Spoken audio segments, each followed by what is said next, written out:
world news media. Sir, I want to request you to start. What are the other things, other news or other updates you want to put in today's discussion? I think today is very important. Well, thank you so much, Mr. Rashid Kanchan, and of course, good afternoon to our viewers who watch this show, and thank you all for watching this show. But let me begin today's discussion by US President Donald Trump. He is the President of the United States, and he is right now busy building a grand ballroom in the White House while ICE agents are raiding various parts of New York City, arresting street vendors in Lower Manhattan, specifically in Chinatown and Canal Street. These attacks are very unprecedented, and of course the media back in United States is reporting as this is an active ICE operation that is going on in the city. And across from that, in international news, we have the Vice President J.D. Vance visiting Israel, who is right now downplaying concerns over ceasefire. However, the Trump administration officials and others who are in this administration are privately worrying. The hostage takeover and the hostage passover situation seems to be looming at large. And of course, in other news, we have the Singapore Navy who is landing the first of 6 multi-role combat vessels, staging and acknowledging the impending threats around the Malacca Straits and into the South China Sea. If I go to compare that time, the declaration came from White House press briefing and the attack launched by Russia, it has a significance. Just 45 minutes delayed, Russia launched this attack. Sir, I want to just know what strategic signals the United States sending to the Russia and also to the world by publicly stating no meeting is planned. Well, even yesterday, the day before, we talked about how there was supposedly to be a meeting between the two leaders of Russia and United States in Budapest, if I'm not wrong. And today, the major headlines around the world include Donald Trump's administration shelving the idea of meeting Russia so soon, or the leader of Russia so soon. And we know back in August, they had a meeting which the entire world media said that it was a win for Vladimir Putin, as 2 months have gone past roughly or so, and the attack on Kyiv seems to be uncannily timed. As you were saying, just after the admission of not looking forward to this meet, the Russian army had taken an attack on Kyiv, or taken a bite at Kyiv. But if you look at how the world is going on, even yesterday I said about this matter that the United States administration remains focused on the threats and if not between the Middle Eastern region. And right now the world seems to be in a very haphazard situation. We know that Donald Trump is set to meet Asian leaders upcoming, the Asia Pacific Economic Cooperation that is going to be held at the end of this month, where Donald Trump is scheduled to meet and visit Japan and then of course South Korea. Sir, I want to give you more update. This comes despite Russia-Ukraine war and other global flashpoints where US and Russia interests intersect. I just want to know from you, sir, how might this affect the war in Ukraine or Russia's posture elsewhere, like Middle East, like South Asia?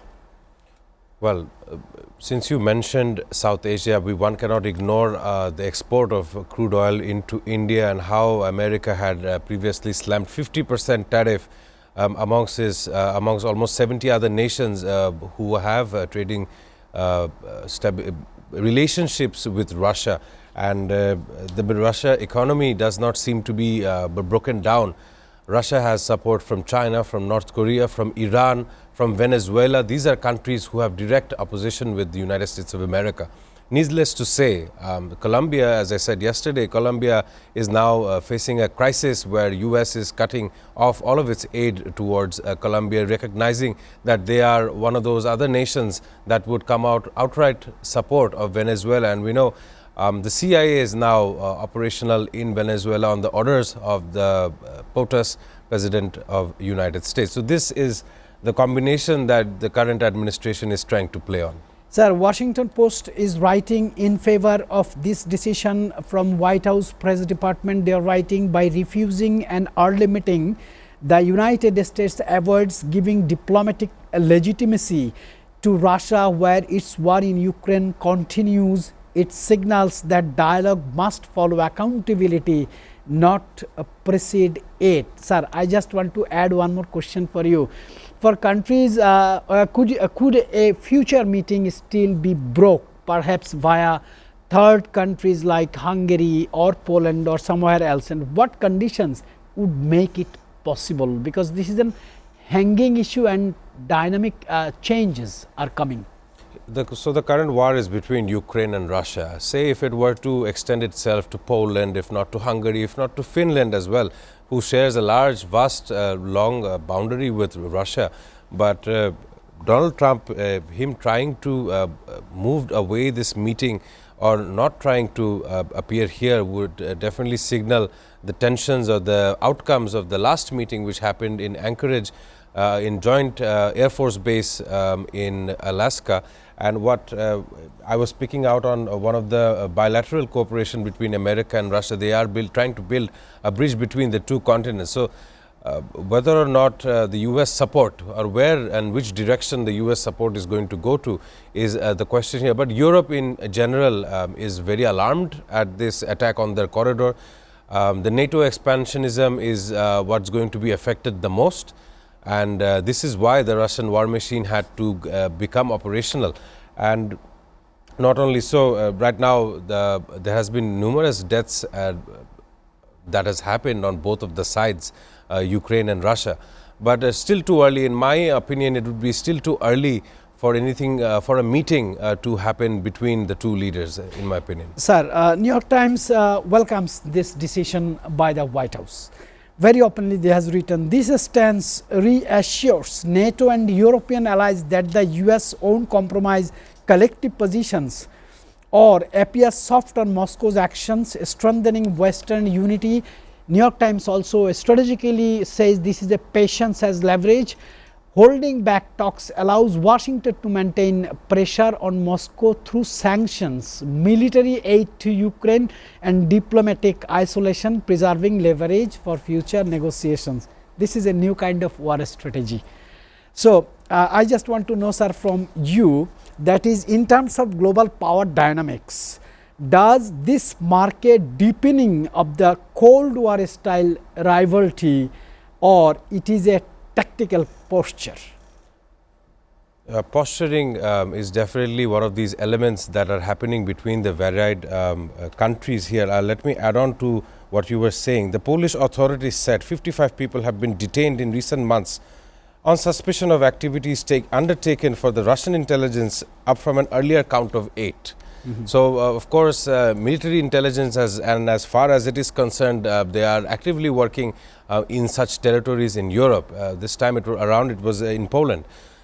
The security of so many countries are at risk because of the failures of politicians trying to understand what is their intention, or the lack of dialogue between the two individual parties or multiple parties is what is at stake here. We know it hasn't been that long before the European nations had met Donald Trump in the White House to discuss how far and what's going on regarding the Ukraine and Russia confrontation.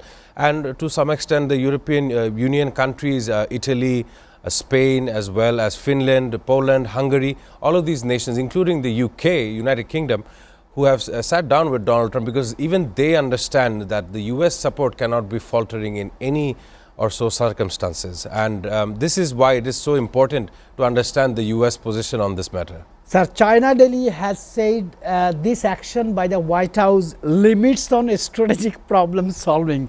China Delhi says key international issues, cyber security, arms control, space policy, energy require US-Russia engagement.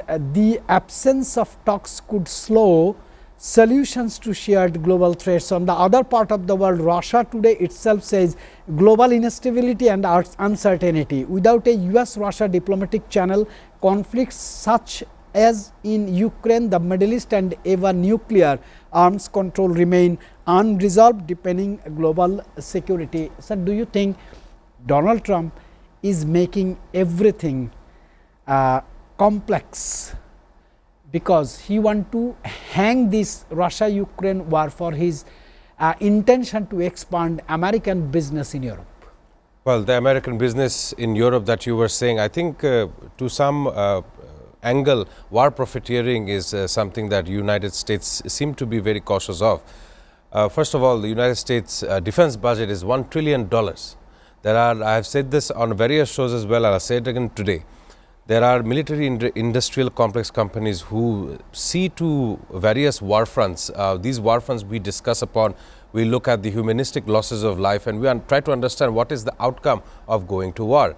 But recently we see that the US administration had failed to try to get Russia off of Ukraine's corridor. In the eastern flank, almost 35% of the Ukrainian territory is taken in by force, by the act of war upon the Ukrainian people, and what Ukraine wants is their land to be coming back. So these are the two narratives that they want to play out. But there are some instances where citizens of Ukraine who live by the border of these surrounding regions, who are trying to defect themselves into the Russian community, or trying to think of a change of citizenship, whether or not they will be allowed into Russia. So these are quite the important news that people should look upon. But Donald Trump goes on to his Truth Social handle while the Diwali celebration, and he says that the two countries are killing each other. Two countries are losing 5,000 to 7,000 soldiers a week. This, of course, sets a different precedent for now, and of course the loss of life is intense. We know that it's not just Russians who are taking part in their aggression towards Ukraine. Various other immigrant population have been seen fighting here. We see the North Korean army personnel are guiding and tagging along with the Russian army. So it's not just Russia's aggression on Ukraine, it's also Russia and its own allies who are trying to understand whether or not this will bring any kind of fruitful benefits. Right, sir. I have got some information from different medias in United States of America, which medias does not support, Republicans does not support and does not appreciate Donald Trump's action. They say Donald Trump has changed his strategy because he wants Putin engaged in one war like Ukraine. Against will be NATO and European countries, because Putin has a plan and dream to go for Greenland and few parts of that Canada. This is another dimension and totally paradigm shift of his policy. I just want to know, sir, the last question, what would be the reactions of NATO partners or European allies, or the country like Turkey, who was so hopeful to stop this war between Russia and Ukraine? The position of Turkey remains in a place where they try to actively promote peace between any kind of region, whether that be Middle East, if not in Europe.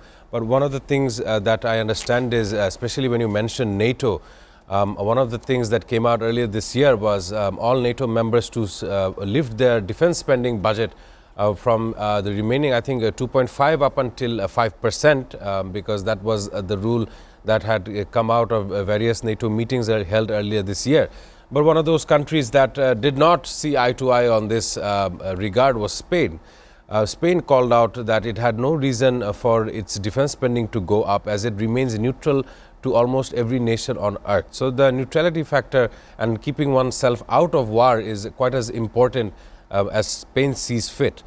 But once again, I would like to mention the coalition of the willing, led by Keir Starmer, the Prime Minister of UK.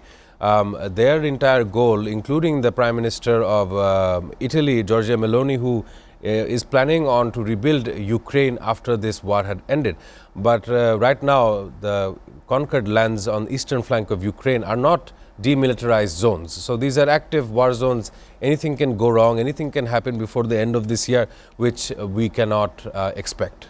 Sir, there are paradigm shifts also in Europe's move to end Russian gas imports. Europe, mostly EU countries, have agreed to terminate all fossil gas imports from Russia via pipeline and LNG starting January 1, 2026 for new contracts. So this marks a major energy geopolitics shift, Europe reducing reliance on Russia's gas supplies. Don't you consider it as an alternative of sanctions, economic sanctions on Russia? Well, if the past was in a method where the European nations used to bring in or import in fossil fuels or gas from Russia, right now, if you go contradictory to this method, it is one of those mechanisms that will slow down Russia's export infrastructure. But considering the fact that it's not just Russia is not looking at one end of its country, it can also try to look at the eastern side. We have China, we have Mongolia, we have North Korea. These are people, or these are countries who represented by people who are of the support of Vladimir Putin and his the Kremlin in other terms. But of course, international community remains silent regarding the fact that this is also another example of warmongering towards a different population. Whether or not it is ethnic cleansing is a matter of question, but if you compare it to what has happened in the Middle East for the last 3 years, it is nowhere near by the loss of lives that have been claimed. So there are some problems, especially the morning said strengthening Europe's energy independence, ending reliance on Russian gas, reduces Europe's strategic vulnerability to Moscow's political and economic pressure, especially after the Ukraine war. It enhances long-term energy security and sovereignty. But as per geography is concerned, there are many landlocked countries in Europe who has only built pipeline with the Russia. What they gonna do in this short term 3 months period if they cancels the buying power or energy or fuel from Russia, because they don't have seaports?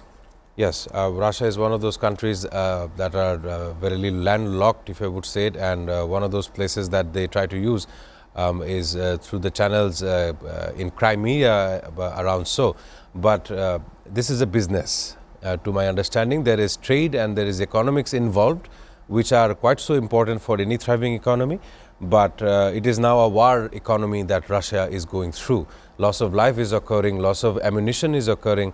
The minute you try to understand whether it is needed or not. One of the things that Benjamin Netanyahu also was stuck on was what is the clear decisive outcome of your war on Gaza. Similarly, what is the decisive outcome from Russia trying to invade a territory that had sought independence way back so many years ago?